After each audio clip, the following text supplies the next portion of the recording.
राजाको शुभ नाम चाहिँ के हो त? विष्णु राजवंशी है। हजुरले कति भयो त यो मूर्ति बनाउन थाल्नुभएको यसरी? पुर्खैदेखि जमानादेखि। ए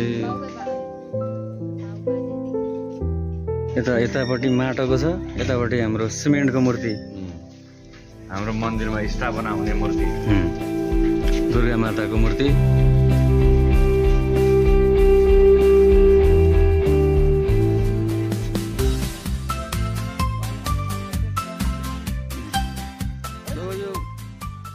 कति केजीको हुन्छ होला यो एउटा मूर्ति लगभग?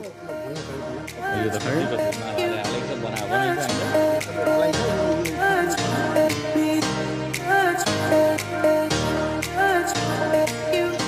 यहाँ हुँदैछ धमाधम।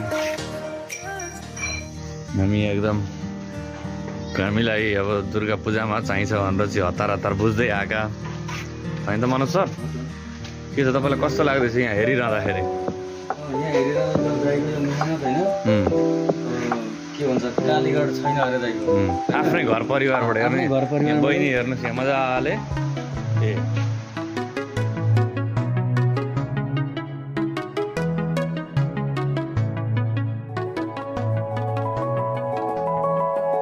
यो भद्रपुर, हाम्रो भद्रपुरमा विष्णु दाइले चाहिँ एकदम